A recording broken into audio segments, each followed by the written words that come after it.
आपका यूनिक प्रज्ञान यूट्यूब परिवार में मैं प्रज्ञान सर हार्दिक स्वागत करता हूं, वंदन करता हूं, अभिनंदन करता हूं। प्यारे साथियों, आज की इस पाठचर्या में हम लोग अध्ययन करने वाले हैं आजकालीन साहित्य से, जिसमें कि हम उन महत्वपूर्ण रचनाओं, रचनाकारों तथा उस पे विभिन्न पहलुओं पर वस्तुनिष्ठ चर्चा करने वाले हैं, जो कि परीक्षा की दृष्टि से काफी इंपॉर्टेंट प्रश्न होते हैं साथियों। तो इस पाठचर्या को हम लोग प्रारंभ करें। इससे पूर्व अगर वीडियो को पहली बार देख रहे हैं तो वह चैनल पर नए हैं तो कृपया चैनल को सब्सक्राइब, वीडियो को लाइक और शेयर करना बिल्कुल ना भूलें। तो बिना समय गंवाए साथियों, प्रारंभ करते हैं पाठचर्या को और देखते हैं आज की पाठचर्या का पहला प्रश्न। श्रावकाचार किस कवि की रचना है? इसका आपको जवाब बताना है और मुझे उम्मीद है कि इस प्रश्न का बिल्कुल सही जवाब आपने आचार्य देवसेन को चुना, तो बिल्कुल सही जवाब। अगला प्रश्न, प्रश्न संख्या 2, बड़ा इंपॉर्टेंट प्रश्न है कि दोहा कोश के रचनाकार कौन है? इसका आपको जवाब बताना है। दोहा कोश कृति का रचनाकार आपको चयनित करना है। आपने चयनित कर लिया सराहपा को, तो विकल्प 4 इस प्रश्न का बिल्कुल सही जवाब। बढ़ते हैं प्रश्न संख्या 3 की तरफ। मुझे उम्मीद है कि प्रश्नों का स्तर जो है एकदम एवरेज है और सामान्य स्तर के प्रश्नों को हल करने में आप किसी भी प्रकार की त्रुटि नहीं करेंगे। तो इन प्रश्नों को 100% सही हल करने का प्रयास करिएगा साथियों। और अगर सही हल नहीं कर पाते हैं तो इसको रिवाइज करके 1 बार, 2 बार, 3 बार हल करिए, जिससे कि इन प्रश्नों को प्रश्न आप तक पहुंचे, जवाब आपकी जुबान पर हो। भारतेश्वर बाहुबली रास की रचना किसने की है? भारतेश्वर बाहुबली रास के रचनाकार आपको बताना है और इस प्रश्न का जवाब आपने चयनित कर लिया शालिभद्र सूर्य को, तो बिल्कुल सही जवाब। गणपत चंद्रगुप्त ने इन्हें हिंदी का पहला कवि स्वीकार किया है। अगला प्रश्न, परमात्म प्रकाश और योग सार गद्य रचनाओं के रचयिता कौन है? परमात्म प्रकाश एवं योग सार रचनाओं के रचनाकार आपको बताना है और प्रश्न संख्या 4 का राइट आंसर आपने चयनित किया जोइंद को, तो बिल्कुल सही जवाब। प्रश्न संख्या 4 का राइट आंसर जोइंद आपने बताया, बिल्कुल सही जवाब। वर्ण रत्नाकर के रचनाकार कौन है? इसका आपको जवाब बताना है। वर्ण रत्नाकर किसके द्वारा लिखी गई रचना है? इसका आपको जवाब बताना है। प्रश्न संख्या 5 का सही जवाब अगर आपने चयनित कर लिया है ज्योतिश्वर ठाकुर को, तो बिल्कुल सही जवाब। विकल्प 1 इस प्रश्न का बिल्कुल राइट आंसर है। प्रश्न संख्या 6, भाषा सर्वेक्षण किसकी रचना है? भाषा सर्वेक्षण किसके द्वारा लिखी गई रचना है? इसका आपको जवाब बताना है। उत्तर आप चयनित कर लीजिए इसमें से। प्रश्न संख्या 6 का सही जवाब जॉर्ज अब्राहम ग्रियर्सन महोदय को आपने चुन लिया। भाषा सर्वेक्षण का रचनाकार जॉर्ज ग्रियर्सन को चुना, बिल्कुल सही जवाब। अगला प्रश्न है कि हिंदी साहित्य का प्रथम इतिहास इस्तवार दला लिटरेत्योर एंदोई एंदोस्तानी। इस्तवार दला लिटरेत्योर एंदोई एंदोस्तानी किस भाषा में लिखा गया है? इसका आपको जवाब बताना है और आपने अगर इस प्रश्न का जवाब फ्रेंच भाषा चुना, गारसा द तासी द्वारा लिखा गया यह ग्रंथ फ्रेंच भाषा में लिखा गया है। विकल्प 3 इस प्रश्न का बिल्कुल सही जवाब। प्रश्न संख्या 8 है कि सच्चे अर्थों में माना जाने वाला हिंदी साहित्य का पहला इतिहास the modern vernacular literature of Hindustan के रचनाकार कौन है? The modern vernacular literature of Hindustan का रचनाकार आपको बताना है और इस प्रश्न का जवाब आपने जॉर्ज अब्राहम ग्रियर्सन को चुना, बिल्कुल सही जवाब। अगला प्रश्न है कि हिंदी भाषा में लिखा जाने वाला हिंदी साहित्य का पहला इतिहास कौन सा है? ध्यान दीजिएगा, यहां पर पूछा जा रहा है हिंदी भाषा में लिखा जाने वाला हिंदी साहित्य का पहला इतिहास किसे आप मानते हैं?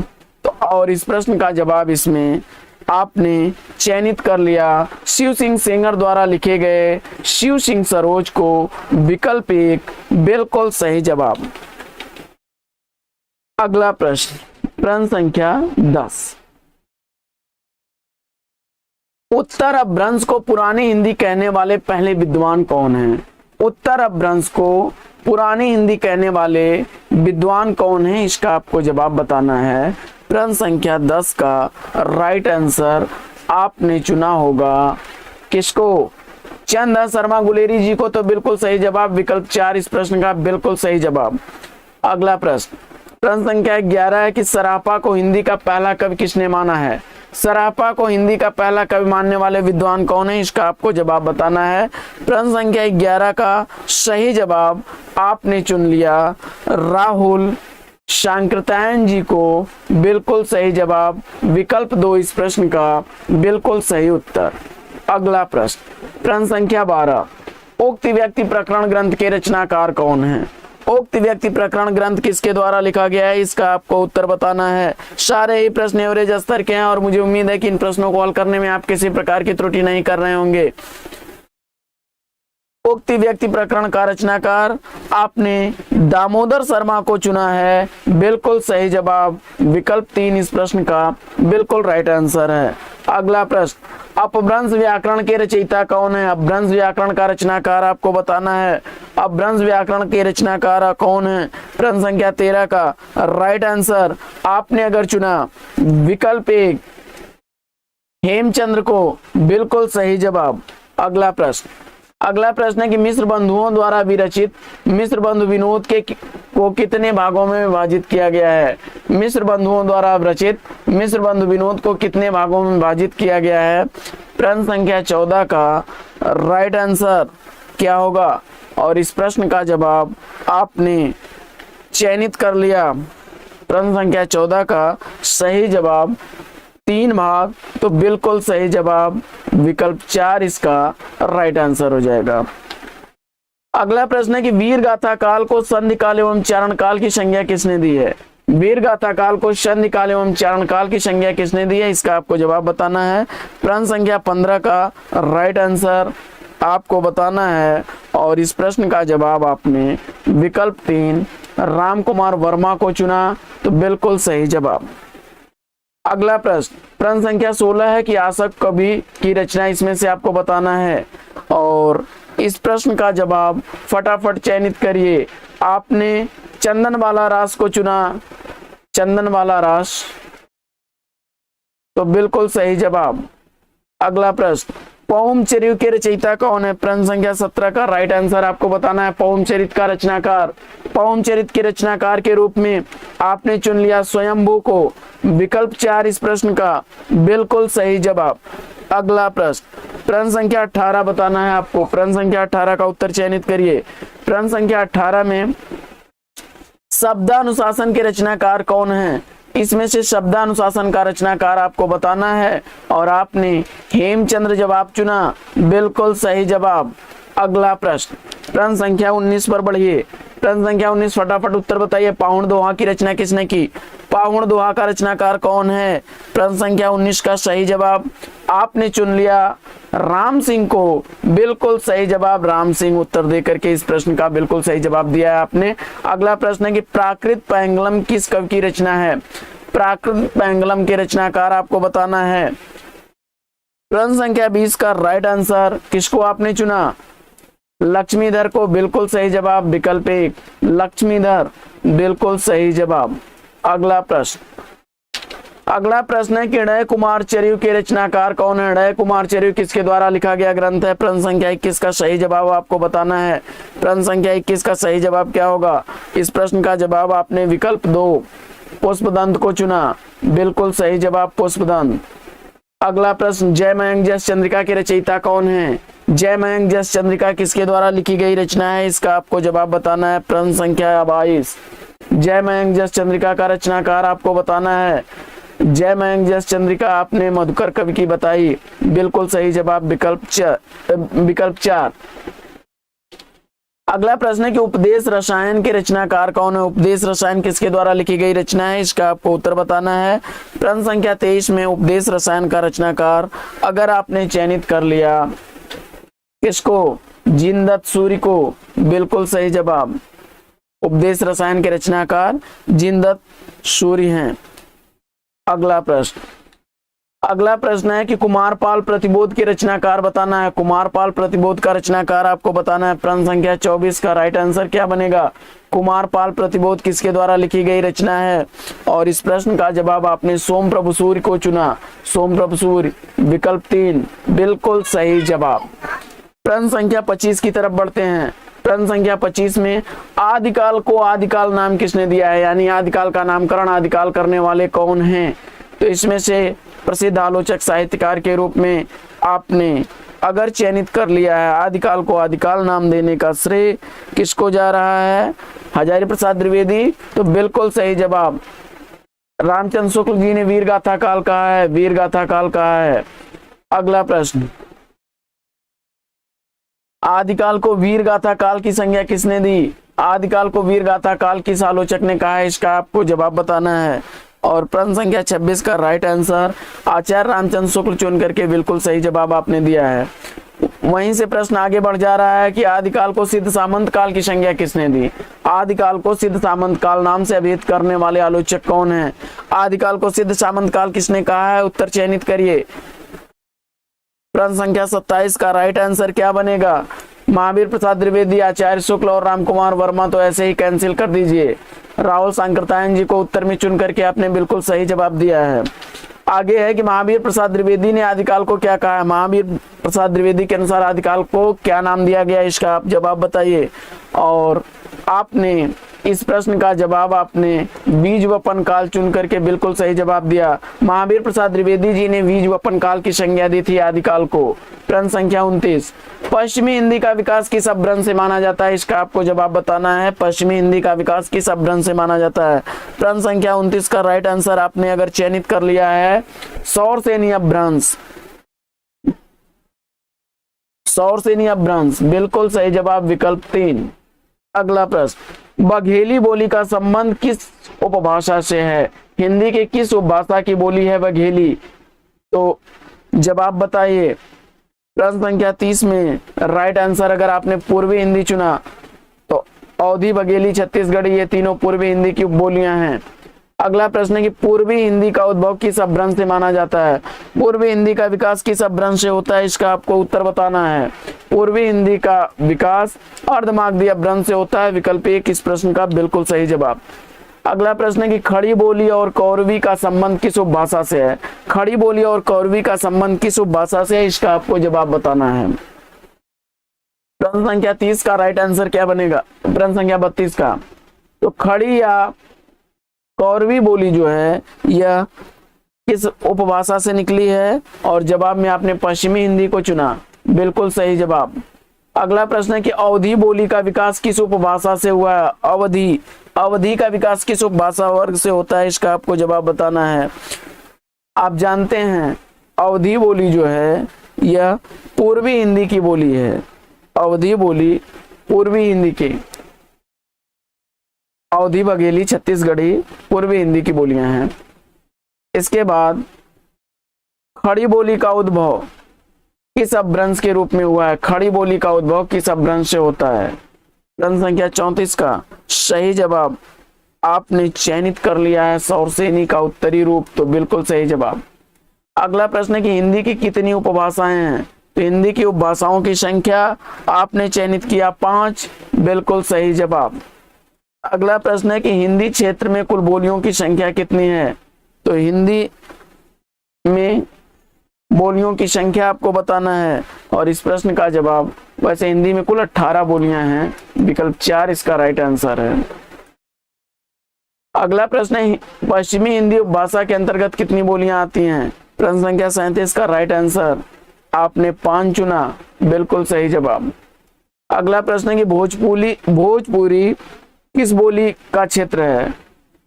भोजपुरी बोली किस क्षेत्र में बोली जाती है, इसमें से आपको बताना है। प्रश्न संख्या 38 का राइट आंसर अगर आपने सेलेक्ट कर लिया है विकल्प 2, तो बिल्कुल सही जवाब। अगला प्रश्न है कि मैथिली का बोली क्षेत्र इसमें से कौन सा है? मैथिली, प्रश्न संख्या 39 में मैथिली अगर आपने मुंगेर जिला विकल्प 4 को चुना, तो बिल्कुल सही जवाब। अगला प्रश्न है कि भारतेंदु हरिश्चंद्र, रामचंद्र शुक्ल, जयशंकर प्रसाद, मुंशी प्रेमचंद, दिनकर का संबंध किस बोली क्षेत्र से है? प्रश्न संख्या 40 का राइट आंसर आपने भोजपुरी चुन करके बिल्कुल सही जवाब दिया। अगला प्रश्न है कि भाषा विज्ञान में प्रायः किन उपभाषाओं को हिंदी माना जाता है। भाषा विज्ञान में प्रायः किन उपभाषाओं को हिंदी माना जाता है, इसका आपको जवाब बताना है। प्रश्न संख्या 41 में पश्चिमी और पूर्वी हिंदी को विकल्प 1 इसका राइट आंसर है। अगला प्रश्न है कि अपभ्रंश में स्वरों की संख्या कितनी थी। अपभ्रंश में स्वरों की संख्या आपको बताना है और अपभ्रंश में स्वरों की संख्या आपने कितनी चुनी। प्रश्न संख्या 42 का राइट आंसर आपने 8 चुना है, 3 तो बिल्कुल सही जवाब। अपभ्रंश में कौन से व्यंजन नहीं थे, इसका आपको जवाब बताना है। अपभ्रंश में कौन से व्यंजन नहीं थे, इसका आपको उत्तर बताना है और इसमें आपने सेलेक्ट कर लिया ज्ञा और त्र को, तो बिल्कुल सही जवाब। अगला प्रश्न है कि निम्न में से हिंदी की प्रथम रचना कौन सी मानी जाती है। तो देखिए विद्वानों में मतभेद है। श्रावकाचार को सामान्य तौर पर पहली रचना माना जाता है, श्रावकाचार देवसेन द्वारा लिखी गई रचना को। अगला प्रश्न, आदिकाल को वीर काल की संज्ञा किसने दी। देखिए यहाँ पर वीर गाथा काल नहीं बल्कि वीर काल कहा जा रहा है। आदिकाल को वीर काल की संज्ञा देने वाले विश्वनाथ प्रसाद मिश्र हैं। विश्वनाथ प्रसाद मिश्र जी ने इसे वीर काल कहा है। प्रश्न संख्या 46 है कि हिंदी साहित्य के विभिन्न कालों का काल विभाजन करके नामकरण करने वाले पहले इतिहासकार कौन है, इसका आपको जवाब बताना है। प्रश्न संख्या 46 में राइट आंसर के रूप में आपने ग्रियर्सन महोदय को चुना, तो बिल्कुल सही जवाब। नामकरण करने का प्रयास ग्रियर्सन महोदय ने किया था। अगला प्रश्न है कि संदेश रासक खंड काव्य के रचनाकार बताना है आपको। संदेश रासक किसके द्वारा लिखी गई रचना है, इसका आपको जवाब बताना है। प्रश्न संख्या 47 का राइट आंसर आपने अब्दुल रहमान को चुना, तो बिल्कुल सही जवाब। अगला प्रश्न है कि खुमाण रासों के रचयिता कौन है। खुमाण रासों का रचनाकार आपको बताना है। प्रश्न संख्या 48 में राइट आंसर के रूप में खुमाण रासों का रचनाकार आपने चुन लिया दलपत विजय को, तो बिल्कुल सही जवाब विकल्प 2। अगला प्रश्न है निम्न में से कौन सा रासो काव्य आला खंड के नाम से भी प्रचलित है। आला खंड के नाम से जाने जाने वाला रासो ग्रंथ आपको बताना है और इस प्रश्न का जवाब आपने चयनित कर लिया होगा परमाल रासो को, जगनिक द्वारा लिखी गई रचना। 1865 ईस्वी में चार्ल्स इलियट महोदय जो कि फर्रुखाबाद के तत्कालीन जिलाधीश थे, उन्होंने परमाल रासो का खंड आला खंड के नाम से प्रकाशित कराया। अगला प्रश्न है कि निम्न में से मूलतः गेय रासो काव्य कौन सा है। निम्न में से मूलतः गेय रासो काव्य आपको बताना है। प्रश्न संख्या 50 का सही जवाब क्या बनेगा। प्रश्न संख्या 50 में अगर आपने चुन लिया है विसल देव रासो को, तो बिल्कुल सही जवाब के साथ हैं आप। अगला प्रश्न है कि परमाल रासो के रचनाकार आपको बताना है। परमाल रासो किसके द्वारा लिखी गई रचना है, इसका आपको उत्तर बताना है।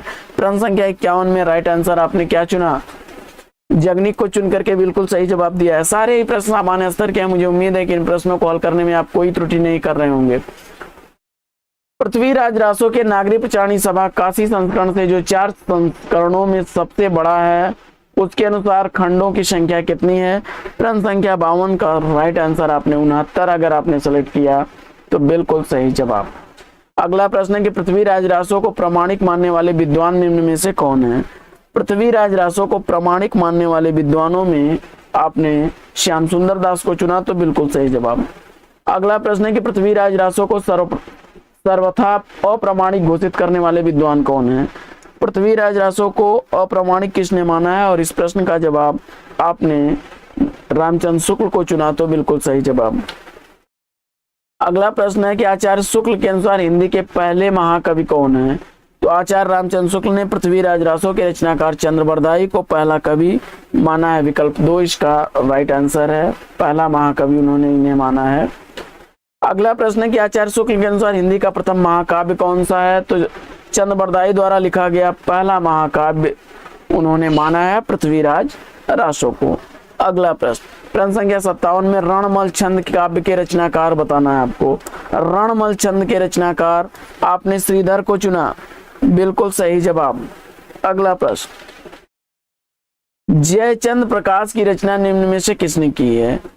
जयचंद प्रकाश का रचनाकार आपको बताना है। आपने चयनित कर लिया भट्ट केदार को, तो विकल्प 2 बिल्कुल सही जवाब। आगे, पुरुष कहानी हो कहो जस पत्थाव पुण्य, यह किसकी पंक्तियां हैं, इसका आपको जवाब बताना है। प्रश्न संख्या 59 में राइट आंसर के रूप में आपने विद्यापति को चुना, तो बिल्कुल सही जवाब। अगला प्रश्न है कि आध्यात्मिक रंग के चश्मे आजकल बहुत सस्ते हो गए हैं, उन्हें चढ़ाकर जैसे कुछ लोगों ने गीत गोविंद के पदों को आध्यात्मिक संकेत बताया है, वैसे ही विद्यापति के इन पदों को भी। यह कथन किसका है? और इस प्रश्न का जवाब आपने चुन लिया आचार्य शुक्ल जी को, तो बिल्कुल सही जवाब। अगला प्रश्न है कि 12 बरिस ले कुकुर जिए और 13 लो जिए से यार, बरस 18 छतरी जिए आगे जीवन को धिक्कार। यह पंक्तियां किसकी हैं? यह पंक्तियां किसकी हैं? इसका आपको जवाब बताना है। तो इस प्रश्न का जवाब, प्रश्न संख्या 61 का राइट आंसर क्या चुना आपने? जगनिक को, बिल्कुल सही जवाब। परमाल रसों से अवतरित यह पंक्तियां हैं। अगला प्रश्न है कि प्रत्येक देश के साहित्य प्रत्येक देश की जनता की चित्त वृत्ति का संचित प्रतिबिंब है। साहित्य प्रत्येक देश की जनता की चित्तवृत्ति का संचित प्रतिबिंब है। यह पंक्ति किस आलोचक की है? प्रश्न संख्या 62 का राइट आंसर, अगर आपने चुना विकल्प 3 आचार्य रामचंद्र शुक्ल को, तो बिल्कुल सही जवाब। अगला प्रश्न है कि प्राकृत की अंतिम अपभ्रंश अवस्था से हिंदी साहित्य का आविर्भाव किसने माना है? प्राकृत की अंतिम अपभ्रंश अवस्था से हिंदी साहित्य का आविर्भाव किसने माना है?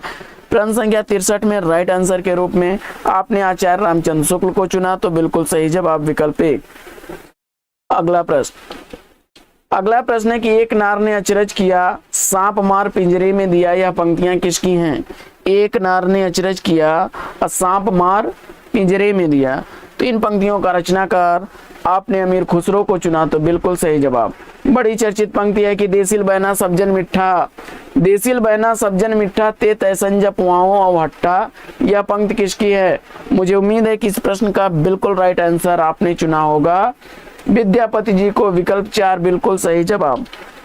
अगला प्रश्न है कि अवध रहिया हाटे बाटे रूप बिरज की छाया, तजबा काम क्रोध लोभ मोह संसार की माया। यह पंक्तियां किसकी हैं?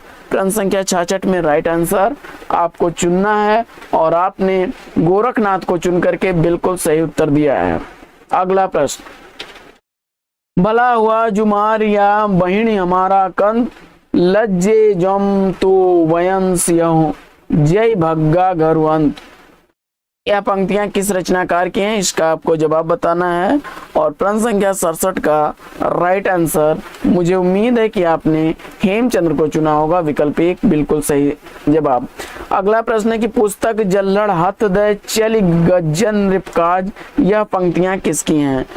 तो जल्लड़ को पुस्तक दे करके हाथ में कौन गए थे? जल्दी से उत्तर बता दीजिए। जल्लड़ जो है चंद्रबरदाई के पुत्र थे। चंद्रबरदाई ने अपने पुत्र को पृथ्वीराज रासो सौंपा था। आगे गोरखनाथ के गुरु का नाम क्या था? बड़ा आसान सा प्रश्न है और इसका जवाब आपने चुना है अगर मत्स्येंद्र नाथ को, तो बिल्कुल सही जवाब, विकल्प 2 इस प्रश्न का बिल्कुल सही जवाब। अगला प्रश्न, 84 सिद्धों में कछुए चमार धोबी डोम कहार लकड़हारे दर्जी बहुत से शूद्र कहे जाने वाले लोग थे, अतः जाति पात का खंडन तो वे आप ही थे। यह पंक्ति किसकी है? तो इन पंक्तियों का रचनाकार आपको बताना है और इस प्रश्न का जवाब आपने चयनित कर लिया आचार्य रामचंद्र शुक्ल को, तो बिल्कुल सही जवाब, विकल्प 3 इस प्रश्न का बिल्कुल सही जवाब। अगला प्रश्न है कि जय मन पवन न संच रही रवि शशि नहीं पवेश। जय मन पवन न संच नहीं रवि शशि नहीं पवेश, अतः वट चित्त विश्राम करो सरे कहें वेश। यह पंक्तियां किस रचनाकार की हैं? इसका आपको जवाब बताना है और इस प्रश्न का जवाब आपने चयनित कर लिया विकल्प 4 सरापा को, तो बिल्कुल सही जवाब। अगला प्रश्न है कि जैसे पहले गाथा या गाहा कहने से प्राकृत का बोध होता था, वैसे ही पीछे दोहा या दुहा कहने से अपभ्रंश या लोक प्रचलित काव्य भाषा का बोध होने लगा। यह पंक्तियां किस आलोचक की हैं? जल्दी से उत्तर बताइए आप लोग। जैसे गाथा या गाहा कहने से प्राकृत का बोध होता था, वैसे ही पीछे दोहा या दुहा कहने से अपभ्रंश का लोक प्रचलित काव्य भाषा का बोध होने लगा। यह पंक्तियां किसकी हैं? तो आपने आचार्य रामचंद्र शुक्ल चुन करके बिल्कुल सही जवाब दिया। अगला प्रश्न है कि चंद्रबरदाई किसके दरबारी कवि थे? चंद्रबरदाई किसके दरबारी कवि थे? जवाब में आपने पृथ्वीराज को चुना, तो बिल्कुल सही जवाब। सिद्धों की संख्या कितनी है? बड़ा आसान सा प्रश्न था और आपने जवाब में 84 चुन करके बिल्कुल सही जवाब दिया। अगला प्रश्न,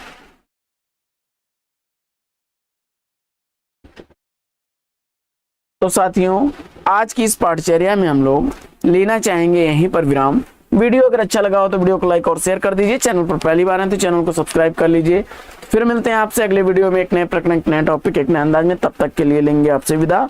आपका जीवन मंगलमय हो। बेस्ट विशेष, बेस्ट ऑफ लक। जय हिंद साथियों।